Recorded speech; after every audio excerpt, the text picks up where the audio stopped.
Okay, I got about 25 minutes to go on the laundry, so I'll come back at that. Again, this is plan B. If you can't afford to live anyplace, this is plan B. Now, when everybody starts doing this, and I already see people coming in here, I've been doing this long enough that I see people coming in that are technically homeless. There's one guy in here now that's supposed to move in with some people in a home, and I guess he decided not to because he's back in here looking for an apartment. Good luck. Apartments are twice as expensive as they should be. The only way you can do things nowadays is to have a roommate or be married, and you're still taking a lot of money just to live. Once people start moving into these things, I suspect they're going to crack down, which is not a good thing. We're still looking for something this month. I don't know what it is. We've already made it past September 11th, which is without any attack, which is good. Everything around the world is coordinated nowadays. So they've got a plan that they're working to. And when they get to a point where they're ready to flip the switch, everything's going to start happening. Remember, the seal judgments are man-made disasters. God doesn't get involved with his wrath until after the abomination, which is after the Antichrist, which is after we're out of here.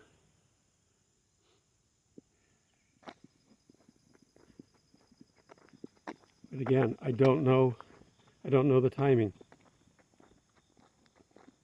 Revelation 12 sign talks about the woman in travail. There's going to be a war in and around Israel, the Middle East. They don't have to last very long. That's not important. There just needs to be one. The war that got Jerusalem was the 6-day war. God helped them win it handily. And I think the rest of the countries realize that. But Satan's in charge of Iran and their proxies. And he doesn't care that God's involved. He thinks he's better. I'm going to come over here and sit down for a bit. This whole problem we're having with Satan is he thinks he's better. It doesn't matter what the Bible says. He doesn't believe it. Okay. I'm cutting my hair. There we go. I'm going to have to cut back on my hikes. This cool weather is making my knee a little bit stiffer to work with. So, when you get older, you can predict the weather with your bones. Well, I can predict that it's cold or cool. I think the temperature is supposed to get to 70 degrees at 10 o'clock. I don't think we're at 10 yet. We're just about. We have winter coming. Russia's turned off one of the main feeder pipelines. They've shut down that nuclear reactor that everybody was complaining about. What are the people over there going to do for heat? There's probably not enough wood available, even if they start cutting down forests, to keep everybody through the winter. Now, granted, years ago, 500 to 1,000 years ago, they didn't have gas and central heating and all that kind of stuff, and they survived. But that was a hardier group. One of the comedians talking about he doesn't like camping and talking with his wife, and he said our ancestors used to like to camp. His response was, well, everybody's ancestors camped. It was a way of life until they learned how to build a home with central heating So we're going to have to struggle a little bit through this, but I don't know. Is it September? Could be. It's not tied to a holy day. I keep saying that. The rapture is not tied to a holy day. Now, when is Satan going to do something? He might choose to tie it to a holy day, but God's not. That's why we don't have an exact reference date. Now, when he says the last trump, that sounds like the Feast of Trumpets. Maybe. They blew trumpets for everything. You know, imagine these tall towers, David's Tower for one. The Muslims have their minarets, their tall towers, where their town criers get up there and yell out stuff. There was no internet, no social media. That was their social media. They yell it out, and those people that are in the pubs would hear it, and they'd all talk about it. Well, here we get on social media and talk about it. We've got some interesting times. There's just rumors of things happening, but nothing major yet. We just had 2 small, very small earthquakes in Georgia. We never get earthquakes here. I've been here for 30 years, and I think we've maybe had 2. Well, we just got 2 recently. Why? I don't know. They just had a 4-something in the center of California someplace. There are 7s and greater waiting to let loose there. There hasn't been a major earthquake in forever. The last one was Southern California, but a major, a 7 in either Los Angeles or San Francisco is going to be very disturbing, very disastrous. You can't get away from an earthquake. That's one of the things I don't miss. I've been through a couple of small ones, 4.5s. My sister was in the Selmar quake years ago, the one that they kind of over-embellished in the movie Earthquake with Charlton Heston. That dam that broke in the movie did sustain some damage, and it would have washed out a lot of homes down below. My sister was in the valley. I don't know if it would have got to her or not, but she told us that she tried to get up and run down the hallway to the kids' rooms, and it just slammed her against the wall. She couldn't even, and she fell down eventually. She couldn't even get there because it lasted. It was a rolling quake. There are kinds that are just boom and shake the whole building, and that's it. That's instant. That's a quick slip and stop. But there's kinds where it's just sort of going, and that translates into a rolling quake where it can last a little longer and you can feel it. California is not going to fall into the ocean, though, but it might knock some buildings down. California does have earthquake construction laws, but not all of them were put into place on the old buildings. A lot of the old buildings were forced to go back in and, install steel girders and things like that to help shore them up. If you remember, in 1906, the San Francisco quake, the entire city burned. But frankly, it was all wood construction, and the biggest problem that they had is that the earthquake broke all the water lines. They had water lines, they had fire hydrants. Doesn't do any good if they're all broken. Whatever the situation, in buildings that are designed to have earthquakes, they forgot something somewhere.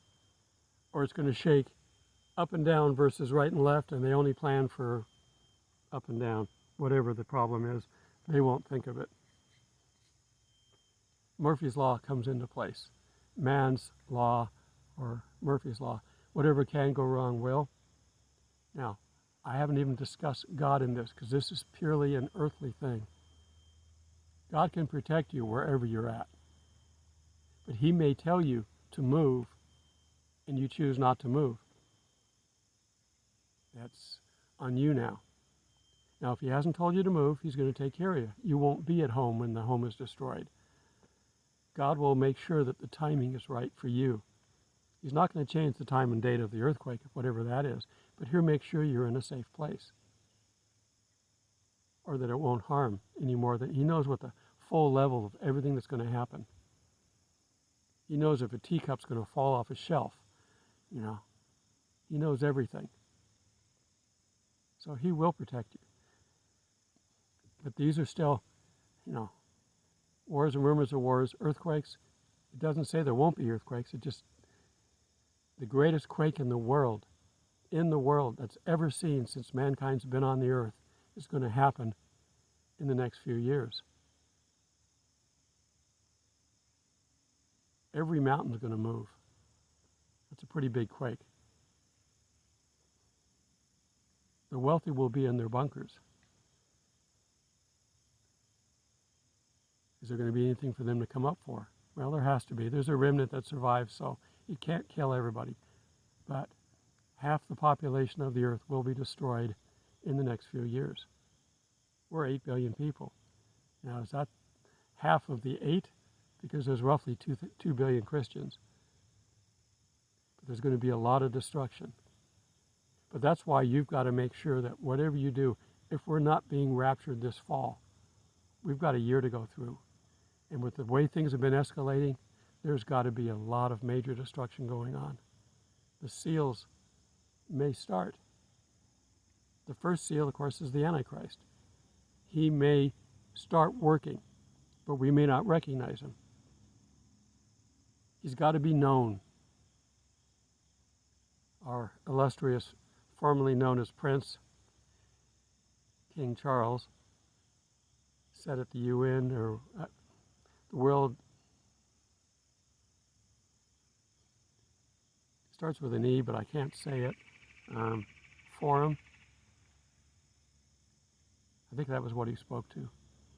I've told you this before, and you can go look it up. And I don't know if you can find his speech anymore because he wasn't supposed to talk about what he did. He realized it was a mistake. But he goes, why doesn't he do something? He's got the money to do something now. Why doesn't he just take over? You know. Now, I don't know that that's the Antichrist, but it's certainly, we know the harlot's got leaders. It's on 7 mountains, so it's in 7 geographic areas.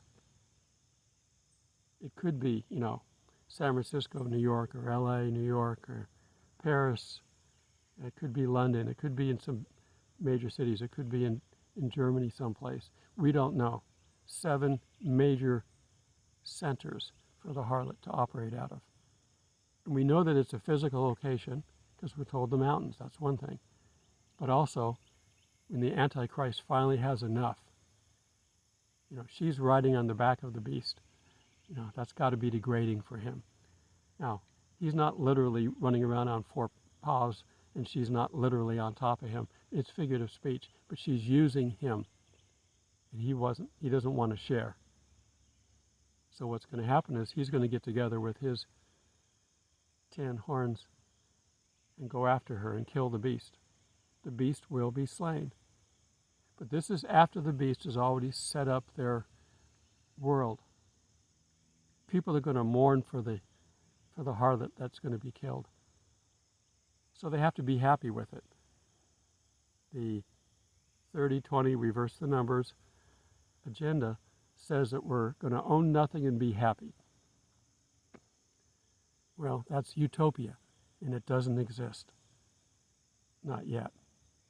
It won't be utopia until we're done with all this and we're with Jesus in heaven, but that's what we have to look forward to. The world doesn't. There are going to be good people out there that are going to have to go through all this. And they do have a rapture at the end. But there's even going to be a remnant after the 1,000 years. Because after the 1,000 years, we have the sheep and goat event. And the goats are cast into the lake of fire along with Satan, the Antichrist, and the false prophet, who all this was built for. Hell, the fiery pit, everything, even the bottomless pit. It was designed for the bad guys. Everybody else on this planet, every human being, God would love to be able to save. It's all up to you. It's up to us. We have to endure this for a little while. Because every time there's an event, people are going to go, oh, I'm not really safe here. I'm worried. I'm scared. Who can I call on? Branch fell. Those that have a good heart are going to think that maybe they should call on God.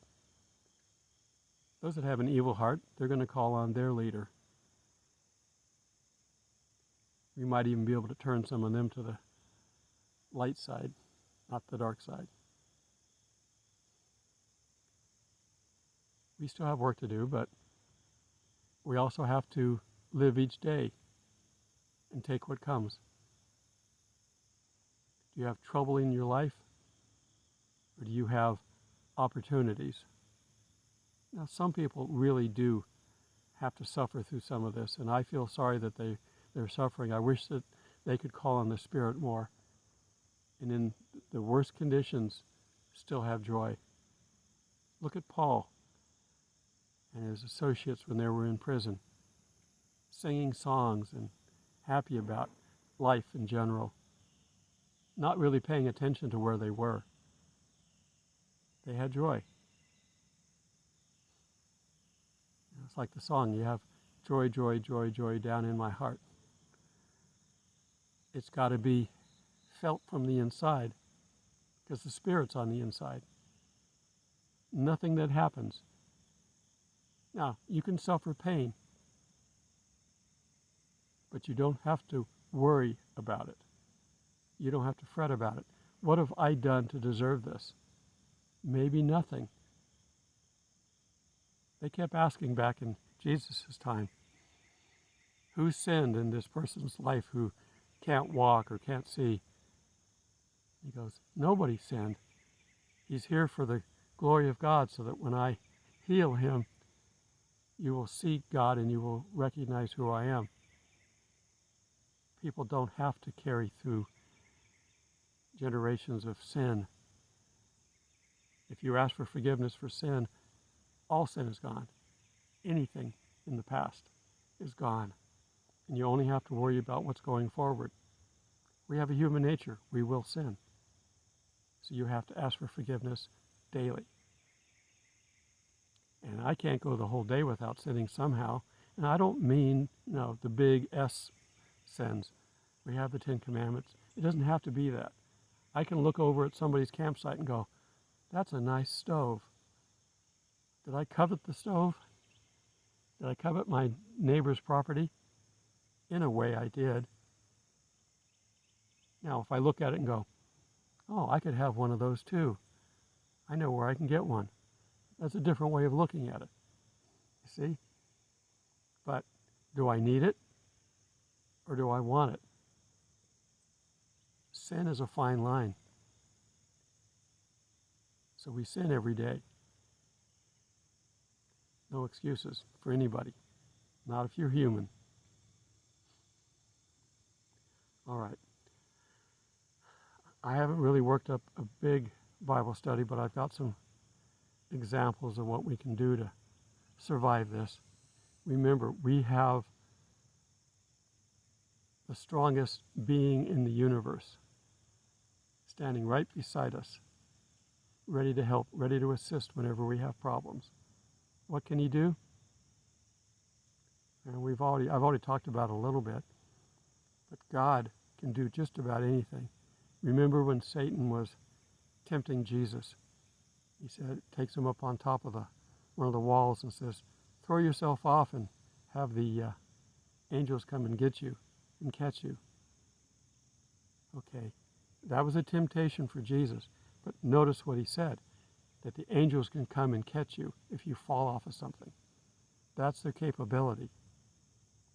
Now Jesus said, I shouldn't go up there and throw myself off because that would be tempting God and I'm not supposed to tempt God. But if we fall off by accident,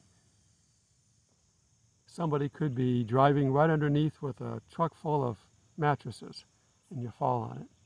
Whatever it is, God will work out the proper timing. And that's just one of infinite number of possibilities. God knows everything from the beginning to the end. He's sitting above the timeline looking down at us. So he knows exactly where everything is at. He knows where we need to be at the right time. When the Israelites crossed the Red Sea or the Reed Sea, however you interpret that, to get away from the Egyptians, when they got there, did God wave his hand and move the water out of the way? Or did God know that on that particular moment, at that particular time in the timeline, the waters were going to separate? And he just put them there at the right time. Frankly, I think that shows more of God's power than him waving a magic wand. If he knew in the entire length of the entire universe that on that particular time that river was going to part, that shows he knows everything. And they got there right at the right time. Now, he needed Moses to hold his staff up, because that was the symbol of him calling on God. And so they got there right at the right time. Did he wave his hand? He's God, he could have. But I think it's more telling on who God is and what he knows to have the timing right. I think that's how he does a lot of things, the timing. Now, the pillar of fire and smoke that they had to go through in the wilderness, those were instantaneous. I don't know how he did that. Doesn't matter. He did. Did he create the earth in 6 literal days or 6 billion years, or however long science says? It doesn't matter. He did either way, and he could either way. He is God. He has the power to do anything he wants. Now, the word in Genesis is tov, so it is a day in the translation. But if you're trying to explain to people who can't even read or write how God created the universe, how are you going to talk to them? You're going to talk to them like a 3-year-old. If you're talking to a 3-year-old, would you use billions of years, or would you just said, in a day he did this, and then a day he did that? I believe it's the billion-year stuff, but there are people that believe in the 6 days, and I don't have any problem with that. He could have. But he had to, if he did that, he had to put the dinosaurs in the ground when he made the earth. And I don't think he did that. Yeah, it's something for us to, it's an interesting trinket. You know, there's a tradition over Christmas to hide a coin in a pudding. So when you're eating it, you get a coin. So the person who created the pudding put the coin in there. God could have done that, but he didn't have to. It could have been over billions of years. God didn't just start being God 6,000 years ago. He's infinite. If he's infinite, a billion years is a fraction. A trillion years is a fraction.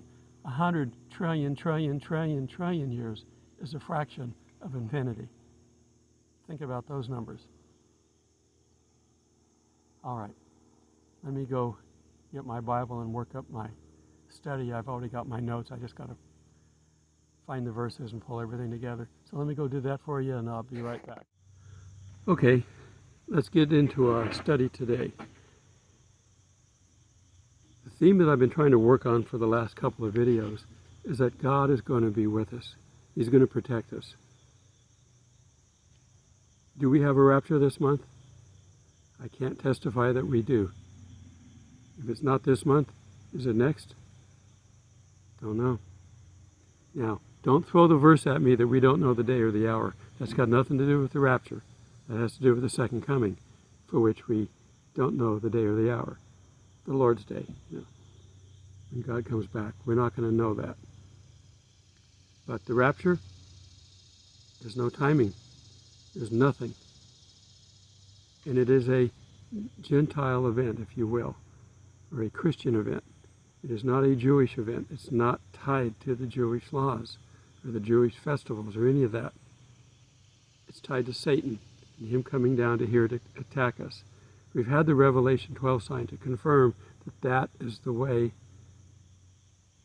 Satan's going to come down, come after us, and God's going to save us with the rapture. So we know that that is the right way it's going to happen. But what day is he going to pick to do that? We don't know. Now, God, knowing everything, probably knows. Maybe Jesus knows. But it's not important for us to know. The parable of the bridesmaids and the oil. We're just supposed to be ready. He wants his faithful to be ready when he comes back to get us on whatever day that is. I've got a pesky yellow jacket that keeps buzzing around me. I may have to take offensive action here in a little bit. Yellow jackets, when you're out camping, are the nemesis. Honeybees and bumblebees and all kinds of other things that are out here, I'm looking at them on the flowers right now. They're preoccupied. They're out getting stuff. Yellow jackets don't do anything, but just become pests. And if you aggravate them, they won't let you alone, and they'll try to sting you.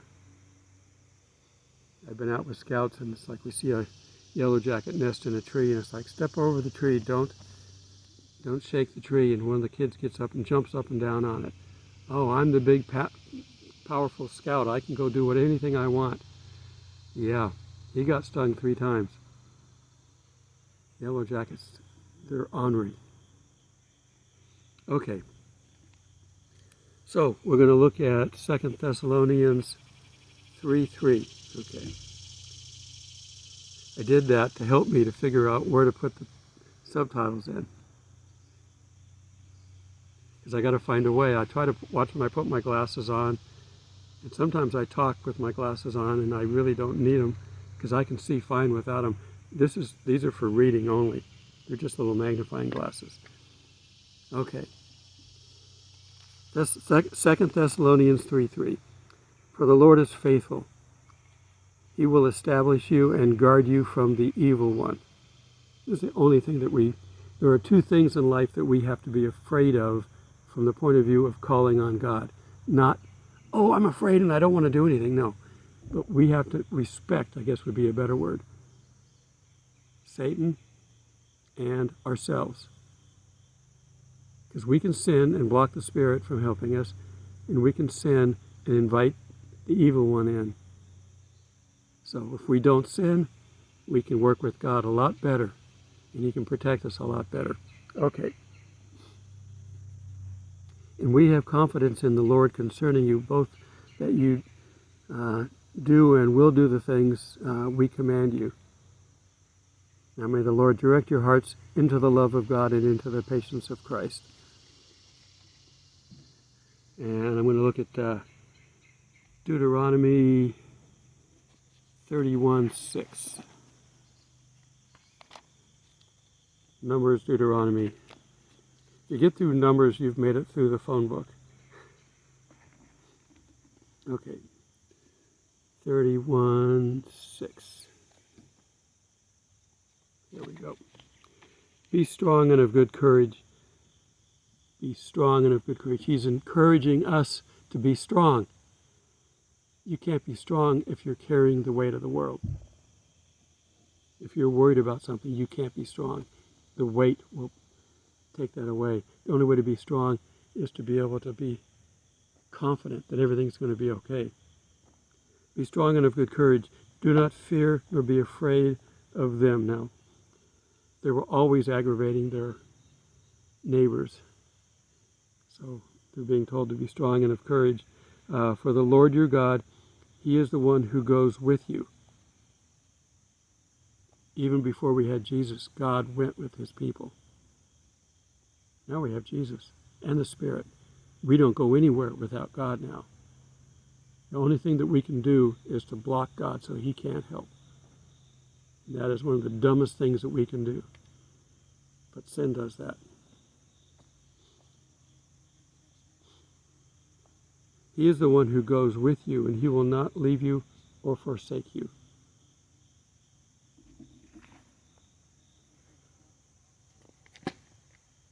Where does that bee go? See, he's back buzzing around. He's been doing this since I've been sitting here studying. He'll come over for a little while, I'll shoo him away, and then he comes back. There's nothing here for him. He's just being a pest.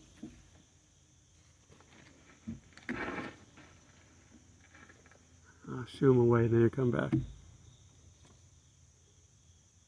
Now, if I don't shoo him away, he'll come over and bite me just because they're ornery. Okay, let's turn over a few chapters to Isaiah 41:10. Fear not, for I am with you. Do not be dismayed, for I am your God. I will strengthen you. We're told to have strength. If you haven't got the energy to do it, don't worry, God will help you. Everything stems from God, period. You don't have to be able to do anything, and God will give you a way to do something. If you're stuck in your wheelchair and you can't do anything, in your mind you can't do anything, God is not necessarily going to help you to get up and walk, but he's going to find you something to do in the condition that you're in. Everyone can help. Continue. I will strengthen you. Yes, I will help you. I will uphold you with my righteous right hand. God will always be there for you. And was it here or was it in Deuteronomy? This part of Deuteronomy is really a lot of fun to read.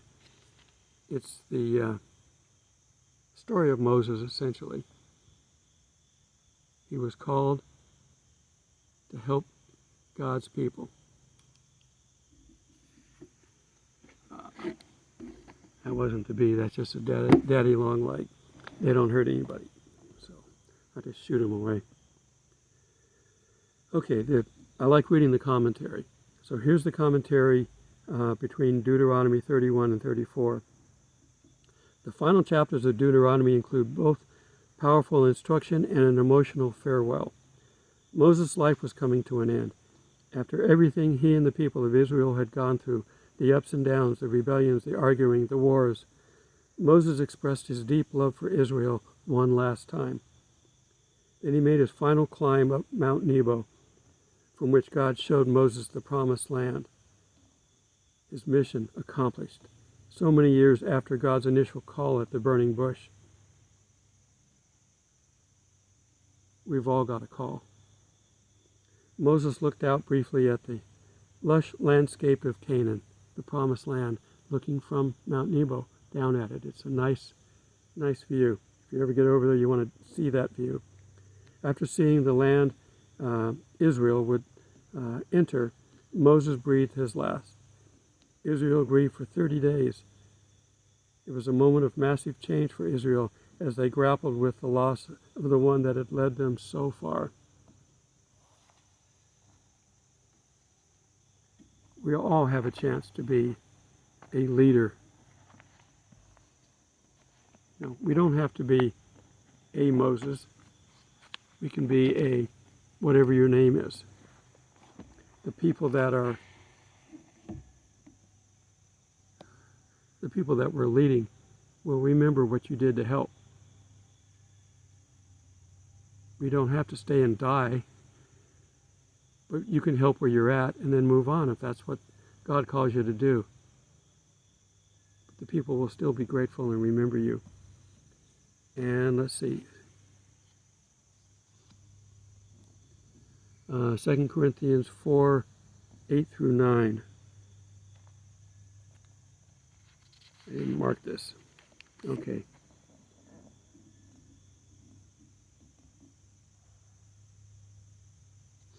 Okay, I'm going to start back at 7 just because I like starting at the beginning of the chapters. The chapters and the verse numbers weren't there originally. I think it's around 1,000. The Archbishop of Canterbury put the chapters in. And then later on in the 1600s, they put the verse numbers in. They weren't necessarily put where they're supposed to be. A subject was being talked about may bridge 2 chapters because they didn't mark it right. That's all right. Just read through them. It's there for general reference to help us to find where we were, where we want to be. Okay.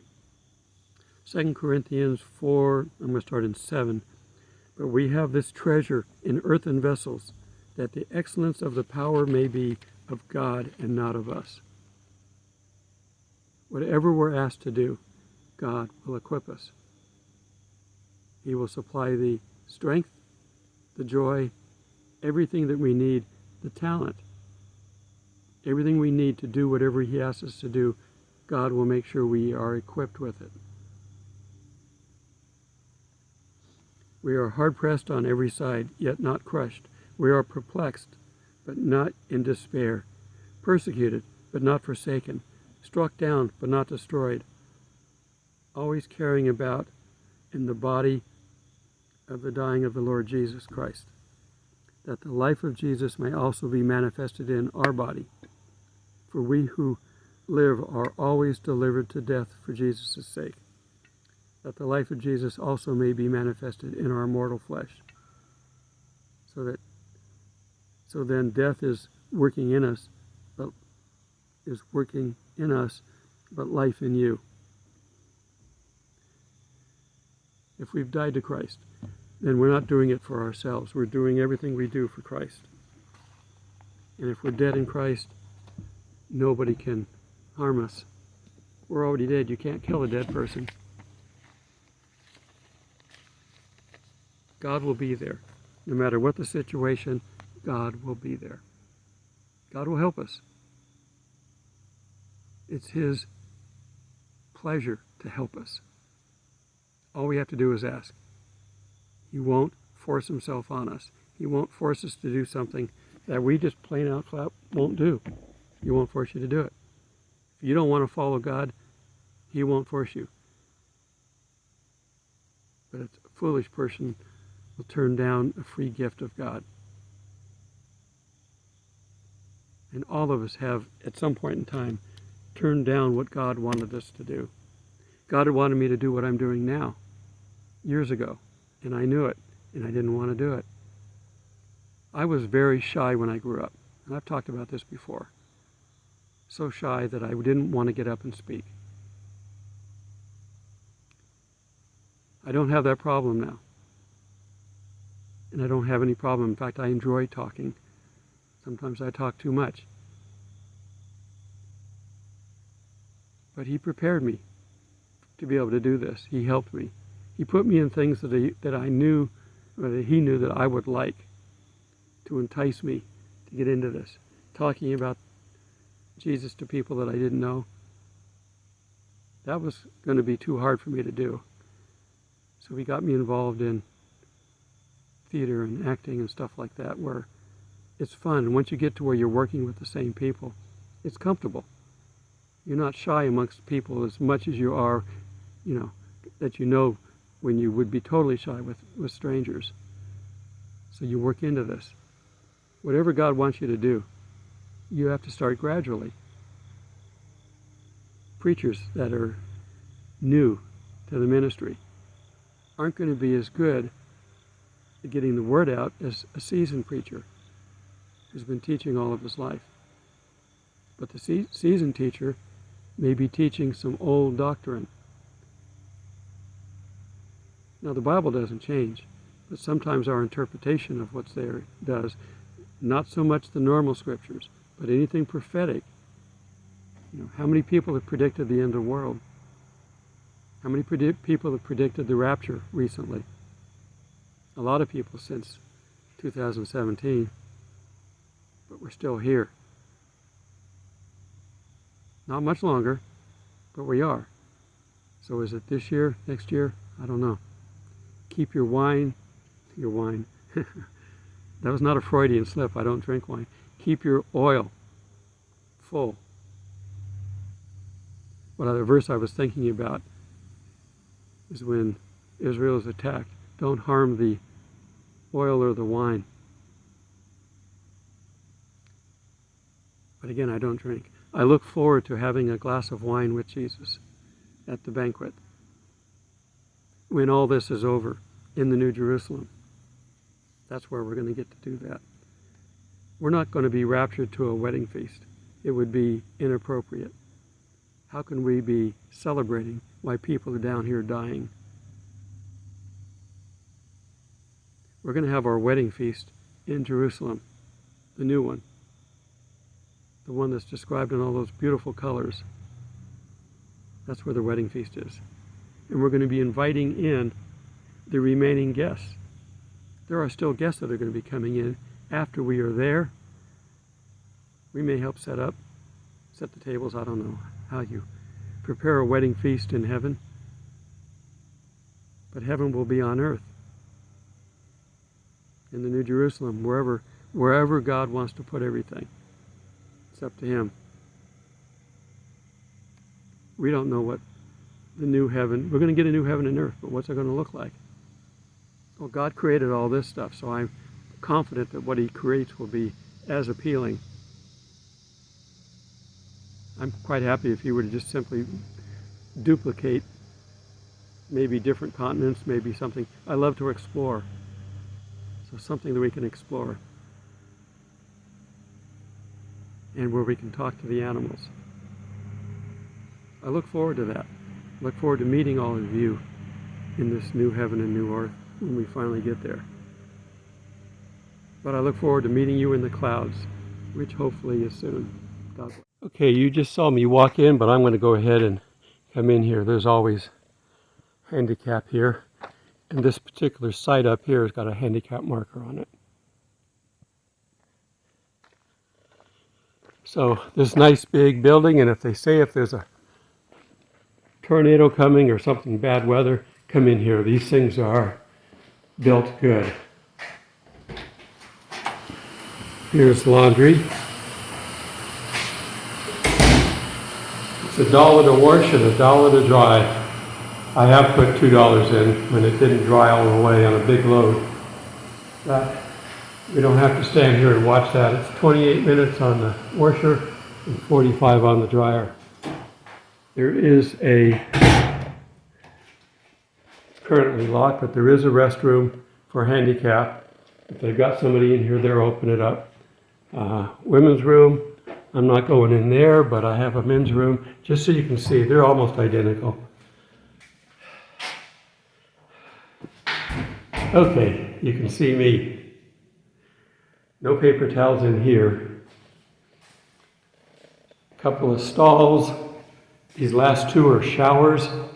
This is a handicapped shower, but it can be used by anyone. Nice and big. And there's a stool in here. And I've already had my visitation to that today. And another shower here, which is a regular one.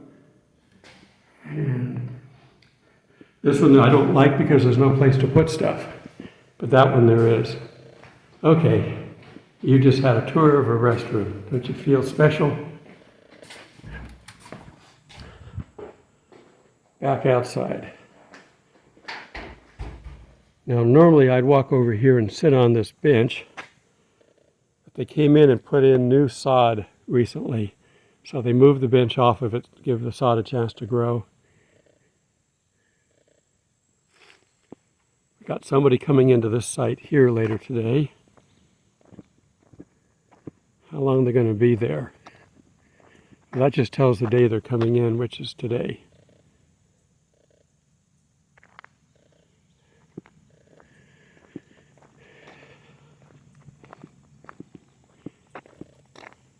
All right, staying on topic. This is a backup plan for you. What I'm doing right now is a backup plan. In fact, let me switch my view around just so you can kind of see what I'm doing. See me when I'm talking instead of the trees, although you might do better watching the trees. Look at those, beautiful. Okay, let me switch.